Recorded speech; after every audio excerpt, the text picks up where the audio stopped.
Hello guys, welcome backs to Sneha audio novel YouTube channel. இன்றைக்கி நம்ம பார்க்க போகிற கதை ஆதித்யனின் ஆயுள் கைதி அவள். வாசிப்பது நான் உங்கள் ஆர்ஜே ஸ்னேஹா. எபிசோட் 9. வாங்க கதைக்குள்ளே போகலாம். ஆதியின் அறைக்குள் வந்த அந்த பெண்ணை பார்த்து வினய் வெட்கப்பட்டான். அப்போது ஆதி என்னவென்று கண்களால் கேட்க, ஒன்றும் இல்லை என்று தலையாட்டினான் வினய். அப்படி உள்ளே வந்தது யார் என்று பார்த்தால் அவள்தான் ஆதித்யனின் புதிய செக்ரட்டரி தாரணி. வந்த அவளோ ஆதியின் முன் சென்று நின்று, வர சொல்லியிருந்தீங்க சார் என கூற, எஸ் தாரணி, அந்த புது ப்ராஜெக்ட்க்கு கொட்டேஷன் ரெடி பண்ண சொன்னனே, வேலை முடிஞ்சிருச்சா என்று ஆதி கேட்க, ஆல்மோஸ்ட் டன் சார், நீங்கள் ஒரு வாட்டி செக் பண்ணிட்டா ஓவர் சார் என அவள் கூற, okay Dharani, you may leave now என ஆதி கூறியவுடன் தாரணி வெளியே சென்று விட்டாள். உடனே வினய், சரி மச்சான், நான் கிளம்புறேன், நீ வேலை பாரு என்று அங்கு இருந்து கிளம்ப முயல அவனை பிடித்து அமர வைத்தான் ஆதித்யதேவ். அது எப்படிடா, அடுத்தவங்க கதையெல்லாம் கரெக்டாக சொல்கிற, ஆனால் உன் கதையை மட்டும் சொல்ல மாட்ற, என்ன அந்த பொண்ணை பார்த்ததும் வெக்கப்படுற, என்ன விஷயம் என்று ஆதி கேட்க, அது ஒன்றும் இல்லைடா, நான் அவளை காதலிக்கிறேன் என்று வினய் கூற ஆதி அதிர்ச்சி அடைந்தான். நீ இப்போதானடா என் ஆஃபீஸில் அவளை பார்த்த, அதுக்குள்ள லவ்வா என்று வாய்மேல் கை வைத்து ஆதி பார்க்க, இல்லைடா, எனக்கு அவளை முன்னாடியே தெரியும் என்று வினய் கூறினான். எப்படின்னு பார்க்குறியா, நானே சொல்கிறேன் என்று கூறிய வினய் முதலாக தாரணியை பார்த்த நிகழ்வை மனதிற்குள் கொண்டு வந்து ஆதியிடம் கூற ஆரம்பித்தான். என் பர்த்டேக்கு பார்ட்டி கொடுத்தனே, அன்னைக்கு தான் நான் வீட்டுக்கு போகிற வழியில் ஒரே டிராஃபிக். என்னன்னு பார்த்தா அங்கே ஜங்ஷனில் ஒரு ஸ்கூல் இருக்கே, அங்கே சின்ன ஆக்சிடெண்ட். ஒரு கார் வயசானவர் மேலே மோதிடுச்சு. அப்போ யாருமே அவரை காப்பாற்ற ட்ரை கூட பண்ணலை, எல்லாரும் வீடியோ எடுத்துகிட்டு இருந்தாங்க. ஆனால் இந்த பொண்ணு தான் அவ்வளவு பேர் வெறும் வேடிக்கை பார்த்துட்டு இருந்தப்போ ஓடி போய் அவருக்கு ஹெல்ப் பண்ண போனான். அங்கே தான் நானும் இருந்தேன். என்கிட்ட தான் ஹெல்ப் கேட்டா. நான் தான் அவரை ஹாஸ்பிட்டலில் கூட அட்மிட் பண்ணேன். யாரோ ஒருத்தருன்னு நினைக்காம ஹியூமனிட்டியோட நடந்துக்கிட்டா பார்த்தியா என்று வினய் கூறிக்கொண்டு இருக்க, ஸோ சிம்பத்தியில் அவளை உனக்கு பிடிச்சிருக்கு என்று ஆதி திட்ட, அப்படிலாம் இல்லைடா ஆதி, உனக்கே தெரியும்ல, ஐ லாஸ்ட் மை மாம். அவங்க அன்பு எனக்கு கிடைச்சதே இல்லை ஆதி. அது மட்டும் இல்லைடா, apart from business, just think about my personal life. நான் ஒரு மிஷின் வாழ்க்கை வாழ்கிறேன் ஆதி. உன்கிட்ட மட்டும்தான் ஆதி நான் ஃப்ரீயாக பேசுகிறது. வீட்டுக்கு போனால் டேட் இருந்தால் தான் இருப்பார். அப்படியே இருந்தாலும் பிஸ்னஸ் தவிர வேறு எதுவும் என்கிட்ட பேச மாட்டார். என் தாத்தா பாட்டி அவங்க ஊரில் இருக்காங்க. வீட்டுக்கு போனால் அவ்வளவு தனிமையாக ஃபீல் பண்ணுறேன் தெரியுமா. யாருமே நமக்குன்னு இல்லைன்னு தோணுது ஆதி. அது எவ்வளோ வலிக்கும் தெரியுமாடா. நீ வீட்டுக்கு போகலனா எங்கே இருக்க, சாப்பிட்டியா, ஏன் டல்லாக இருக்க, ஃபீல் பண்ணாத, நான் உனக்காக இருக்கேன் எல்லாம் சொல்ல ஆள் இருக்காங்கடா. ஆனால் எனக்கு இதில் ஒன்று கூட கேட்க யாருமே இல்லை ஆதி. நிறைய டைம் நீ கேட்டிருக்கல, ஏன் வீட்டுக்கு போக மாட்டேன்னு சொல்லி. எனக்குன்னு யாரும் அங்கே காத்துக்கிட்டு இல்லைடா, என்னுடைய தனிமையை தவிர. ஹே வினய் மச்சான், நான் இருக்கேன்டா உனக்கு என்று ஆதி கூற, ஏன் இப்படியெல்லாம் பேசிகிட்ருக்க என்னை ஆதி கேட்டுக்கொண்டு இருக்கும் பொழுது, இல்லைடா, ஏன் அவன்னு கேட்டல.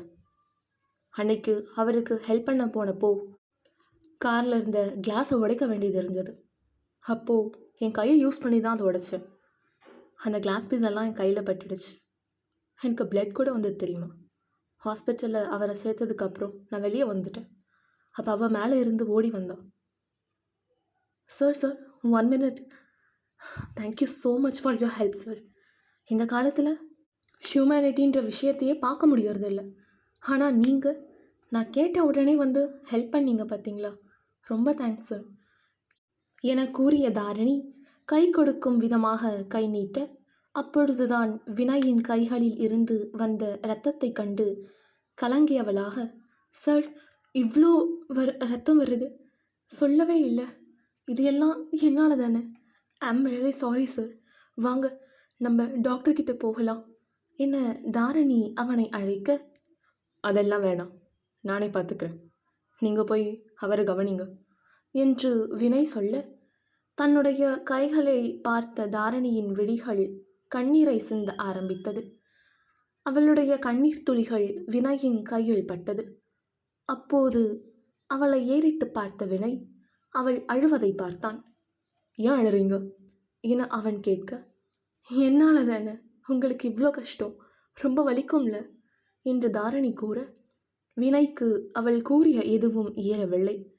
அவன் மனதில் ஓடிக்கொண்டே இருந்தது ஒன்றுதான், அவள் கண்ணீர் எனக்காக, எனக்கு வலிக்கும் என்று. இப்படி அவன் மனதிற்குள் நினைத்து கொண்டு இருந்தான்.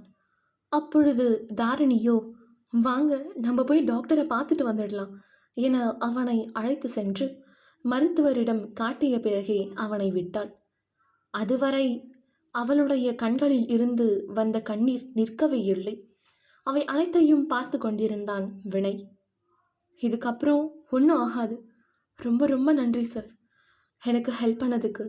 பின் தாரணியே, சார், நீங்கள் போகலாம், ஈவினிங் வந்தீங்க, நைட்டே ஆகிடுச்சு, பேஷண்ட்டோட ஃபேமிலி மெம்பர்ஸ் வந்துட்டாங்க, இவ்வளோ நேரம் நீங்கள் இருந்ததே பெரிய விஷயம், ரொம்ப தேங்க்ஸ் சார், நீங்கள் கிளம்பலாம், நான் பார்த்துக்கிறேன் என்று தாரணி கூற, அப்புறம் ஒரு விஷயம் சார், இந்த ஆப்ரேஷனுக்கு நீங்கள் கட்டின பணத்தை நான் எப்படியாச்சும் திருப்பி கொடுத்துட்றேன், கண்டிப்பாக நான் கொடுத்துடுவேன் சார்.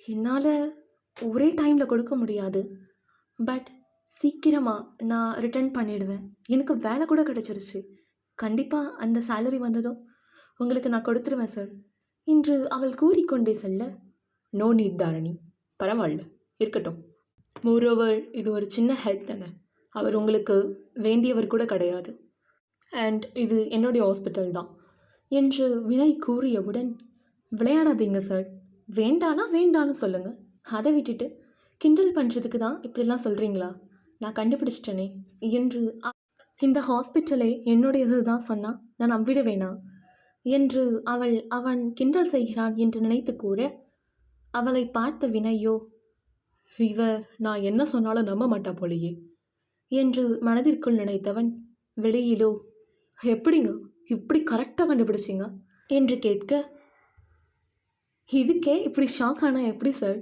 எனக்கு இன்னொரு விஷயமும் உங்களை பற்றி தெரியும், அதை கேட்டால் அவ்வளோதான் போலையே என்று தாரணி கூற, வேற என்ன என்னை பற்றி தெரியும் இவளுக்கு என்று யோசித்த வினயோ, என்ன தெரியும் சொல்லுங்க, நானும் தெரிஞ்சுக்கிறேன் என்று அவன் கேட்க, நீங்கள் கார் டிரைவர் தானே, அது உங்களுடைய சொந்த கார் இல்லை தானே, அண்ட் ஹாஸ்பிட்டல் பில் கூட அந்த பணம் நீங்கள் உங்கள் பாஸ்கிட்ட தானே வாங்கி கட்டினீங்க, கரெக்டா என்று தாரணி அனைத்தையும் கண்டுபிடித்ததை போல கூறி இல்லாத காலரை தூக்கிவிட்டு கொண்டாள். அதை பார்த்த வினயோ மனதிற்குள்ளேயே, என்ன இந்த பொண்ணு என்ன லூசு போல இப்படி தான் நடந்துக்கிறா என்று மனதிற்குள் நினைத்து கொண்டவன் வெளியில், எப்படிங்க இவ்வளோ கரெக்டாக சொல்கிறீங்க, உங்களுக்கு ஜோசியம் ஏதாவது பார்க்க தெரியுமா என்ன, எல்லாமே கரெக்டாக புட்டு புட்டு வைக்கிறீங்க, அதான் கேட்டேன் என்று அவன் கூற, அதெல்லாம் சீக்ரெட் என்று அவள் பேசிக்கொண்டிருக்கும் பொழுது அவளுக்கு ஒரு அழைப்பு வந்தது. அந்த அழைப்பை எடுத்து காதில் வைத்தவள், அப்பா அப்பா கேட்குதா, எனக்கு வேலை கிடச்சிருச்சுப்பா, அதான் கடவுளுக்கு நன்றி சொல்லிட்டு போகலான்னு சொல்லி கோவிலுக்கு வந்தேன்னா அப்படியே இங்கேயே உட்காந்துட்டேன். சொல்லிட்டேன், இதோ இதோ கிளம்பிட்டேன்ப்பா, வந்துடுறேன், யாரும் வர வேண்டாம், ஓகே ஓகே, பாய் பாய் என்று அழைப்பை துண்டித்த தாரணியோ, ஓகே சார், உங்ககிட்ட பேசிட்டு இருந்ததில் டைம் போனதே தெரியல, உங்களுடைய ஹெல்ப்க்கு ரொம்ப நன்றி என்று கூறியவள் அவன் என்ன கூற வருகிறான் என்பதை கூட கேட்காமல் விரைந்து சென்று அங்கு வந்த ஆட்டோவில் ஏறி கிளம்பிவிட்டாள். அது அனைத்தும் அவனுக்கு ஒரு கனவு போல இருந்தது. அப்போது கையை கிள்ளி பார்த்த வினயோ, ஐயோ நிஜம்தான் போல, அதுக்குன்னு இப்படி அடிப்பட்ட கையிலேயே கிள்ளிட்டியடா வினய், ஆனால் அவ ரொம்ப ஸ்வீட். நெக்ஸ்ட் டைம் எப்போ மீட் பண்ண வேணும் என்று அவன் கனவில் அவன் மூழ்கிக் கொண்டிருக்க, இங்கு ஆதியோ விழுந்து விழுந்து சிரித்து கொண்டிருந்தான். என்ன மச்சான், நீ எனக்கே கதை சொல்கிற, நானே ஒரு டைரக்டர். ஆனால் சூப்பர்டா உன் கதை என்று அவன் மீண்டும் சிரிக்க, சிரிக்காதடா ஆதி என்று வினய் கூற, ஆதியோ சிரிப்பதை நிறுத்தவே இல்லை. பின் வினயும் அவனுடன் சேர்ந்து சிரித்தான். ஓகே ஓகேடா, உனக்கு அப்படி ஒரு ஃபீலிங்ஸ் இருக்குன்னா அவகிட்ட சொல்ல வேண்டியது தானே என்று ஆதி கேட்க, அதுக்குள்ளே இன்னொரு ப்ராப்ளம் வந்துடுச்சுடா, அதனால தான் இப்படி முறைக்கிறா என்று வினய் கூற, அந்த கதையை நான் அப்புறம் கேட்குறேன். வெரி நைஸ், எனக்கு இது போதும்.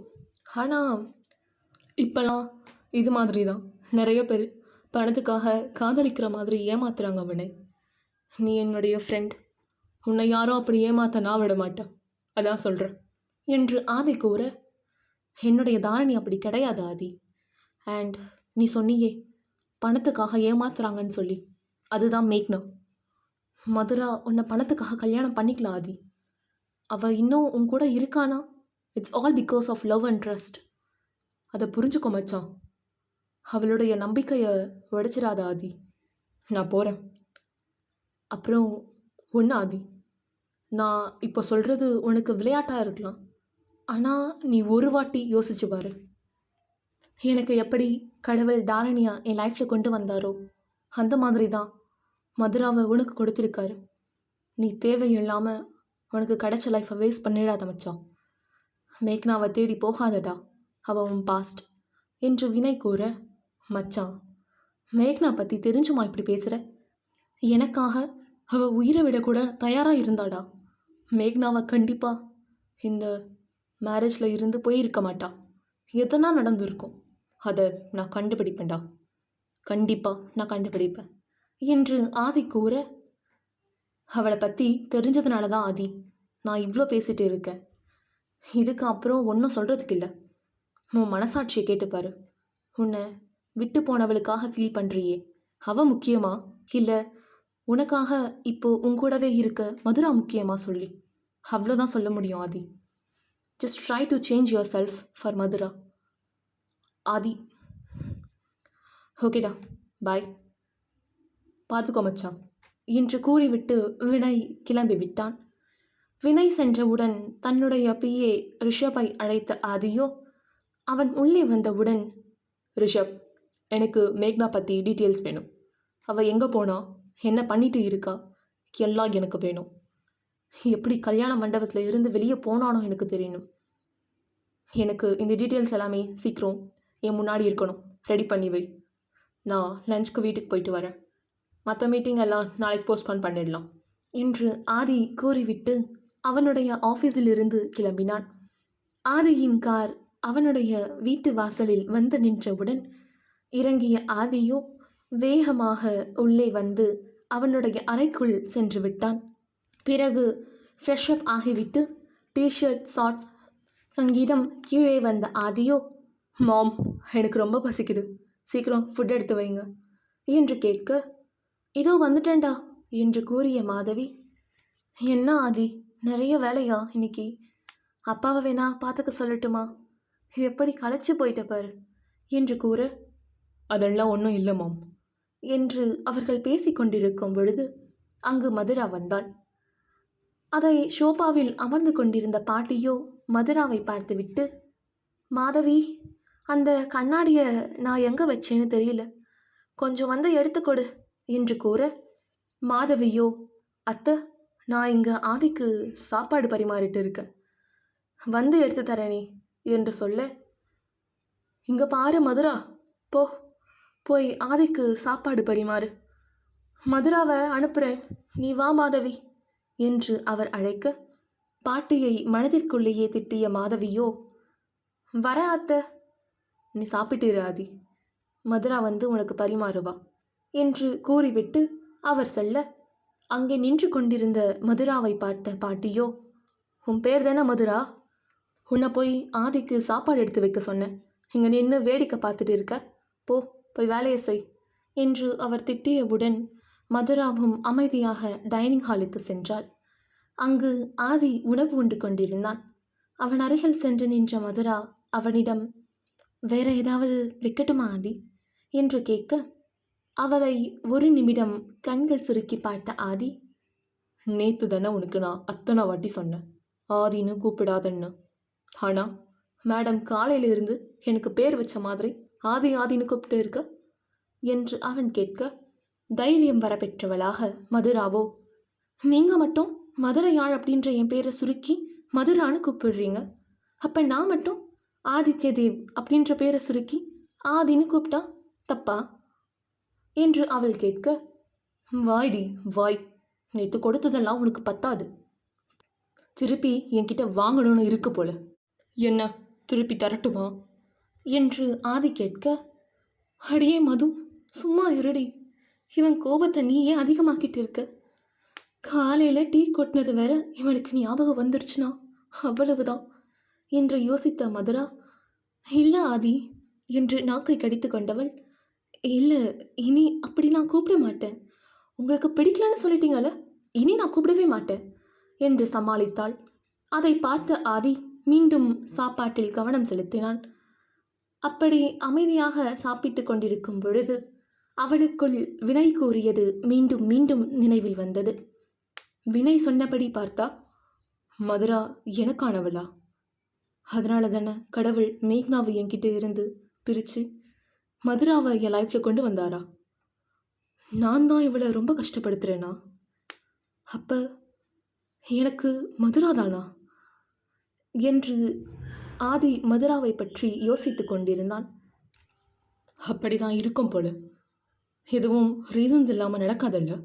அப்படின்னா மதுரா என் லைஃப்பில் வந்ததும் ஒரு காரணத்துக்காக, எனக்குன்னு மதுரா தான் எழுதியிருக்கு போல. அப்போ இனி நான் மதுரா கூட தான் வாழணுமா? மதுராவை ஏற்றுக்கலாமா என்று ஆதி மதுராவை குறித்த யோசனையில் இருந்தான். அவளை ஏற்றுக்கொள்ளும் நிலைக்கு சென்று கொண்டிருந்தான். ஆதி மதுராவை ஏற்றுக்கொண்டானா இல்லையா அடுத்த பாகத்தில் பார்க்கலாம். அதுவரை உங்களிடமிருந்து விடைபெறுவது நான் உங்கள் ஆர்ஜே ஸ்னேகா. மறக்காமல் ஸ்னேகா ஆடியோ நாவல் சேனலை சப்ஸ்கிரைப் பண்ணிடுங்க. உங்களுடைய கருத்துக்களை கமெண்ட் பாக்ஸில் பதிவு பண்ணுங்கள். இந்த எபிசோட் பிடிச்சிருந்தால் லைக் பண்ணுங்கள் அண்ட் ஷேர் பண்ணுங்கள். நன்றி.